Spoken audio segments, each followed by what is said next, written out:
Good afternoon, sanibonani bafowethu, ninjani niyaphila? Let's hope niyaphila nonke nibingelela mfoka Mkhonza. Asithembe niyaphila bafowethu. Thank you so much for being here, viewing my videos, supporting my channel and all that. Ngiyanibonga nje kakhulu ngako konke enikwenzayo. Supportayo. Ngicela uma ungaka-subscribe, usubscribe ku-YouTube kanjalo naku-TikTok upress follow.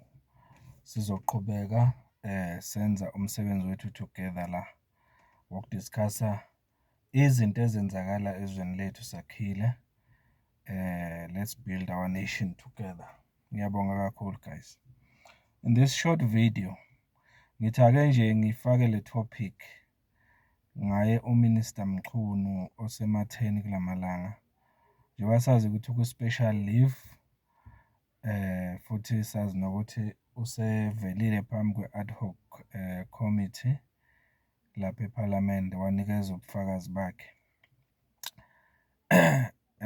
Ngithake ngiyifake le topic ngamabomu ukuthi si-discuss. Kukhona into eyavela laphana, le topic yami is based on into eyavela lapha kwi-testimony kababa uBhekicele. Njengoba ebechaza laphana nge-relationship not Katiso, Kurt Matlala noMinister Mchunu.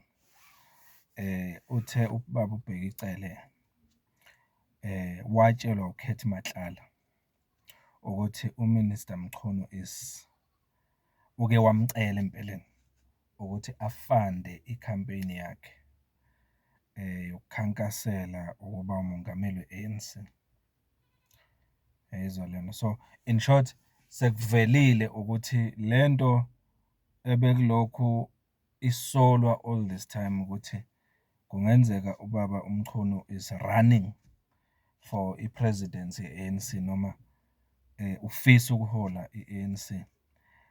Isiyaconfirmeka laphana ke kule testimony kababa ubani uBhekicele ukuthi vele uyasifuna lesikhundla njengoba aziwacela noKurt Matlala ukuthi bamsize.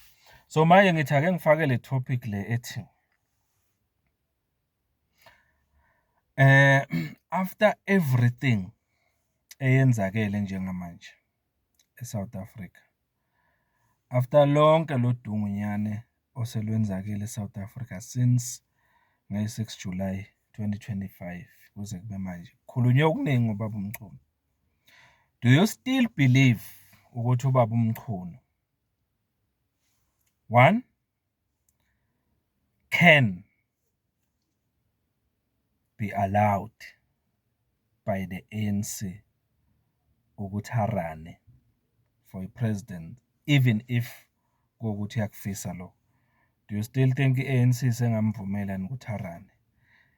If uthi yes isengamvumela arane, do you believe ukuthi usengawina yini abe president ye-ANC after all these revelations? Uma ubuka konke osekwenzekile kuze kube manje nje ngaye, do you still believe he stands a chance yokuthi angarana for i-presidency ye-ANC? Yebo, yiko engifisa ukuthi sikudiscusse njengamanje. Okwesibili, njengoba ekuleave ubaba uMchunu aplacewe ku-special leave ubaba uRamaphosa, do you still believe after all these revelations ukuthi ubaba uRamaphosa usengambuyisa yini futhi uminister azoba i-Minister of Police noma azoholda any portfolio kwi-ministry ethile kwi-government kaRamaphosa njengamanje? Do you still believe he stands noma njengoba esehambile ayakuleave, do you think usevele uhamba ukuhamba noma kusengenzeka abuye? Ngifisa nje sidiscusse those two things kule video, akukho okuningi bafethu, iloko nje umfoka Mkhonza. Do you believe i-ANC usengakuranela ukuba i-president successfully noma ngeke senzeka? Two, do you still believe ukuthi usengabuyela yini kwiposition yakhe as Minister of Police or any other portfolio under i-President kaRamaphosa. Mina njengomfo kaMkhonza, ngoba ngiyazi abanye bazothi wena uthini, mina ngingasho nje ligcwala umlomo ngithi kuloku ANC kokuranela i-president ku-ANC, hhayi ngingasho mina ngithi usengarana ku-ANC, futhi i-ANC sengambeka upresident, ngoba siyayazi ukuthi i-ANC kahle kahle izibeka yona kuqala than i-South Africa. Isengakwenza i-ANC ukuthi imbuyisele. Number 2, kuloku kwe-presidents ukuthi usengabuya yena abe yiminister under i-president kaRamaphosa. Kunzima-ke lapho ukuthi usengabuyela ngokwami, ngoba even noma ngabe uyathanda manje uRamaphosa ukuthi ambuyisele mhlambe as a friend and comrade, kodwa manje izwe alisamdingi endlini zombuso. So ngenxa yaloko yokuthi kwi-government kulawula mina nawe as taxpayers, ngeke simvumela abuyele lapha. So ingakho ngithi angimbone ebuyela under i-ministry noma under i-president kaRamaphosa, ngoba ku-government lapho nathi sesinezwi njengamanje ukuthi uyabuyela lo. But ku-ANC ngikholelwa ukuthi ANC siyayazi, ANC nje ingambuyisela, kungabi indaba zalutho futhi. Yiloko engingakusho mina. Umfo kaMkhonza-ke uyibeka kanjalo, wena uthini kule mbuzo yami ewu-2? Ngicela siyixoxe-ke manje. Umfo kaMkhonza leso sidibana kulandelayo video. Ngicela bafethu niqhubeke ningisupporta, subscribe kanjalo futhi ni-follow lapha ku-TikTok.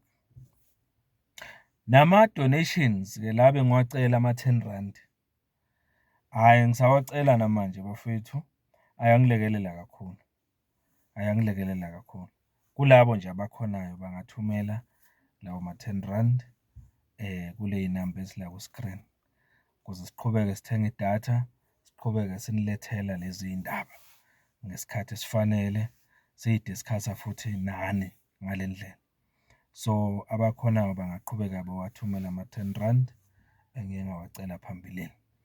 Kodwa futhi uma ungenayo, it's easy, uyangisapota ngokuthi uthi nje subscribe la ku-YouTube, phinde uthi follow lapha ku-TikTok. Hawu, usunikele kudlula ngisho lo we-R10 uma wenze kanjalo. Ngiyanibonga kakhulu bafethu, niphile. Umfo kaMkhonza lo, thank you so much.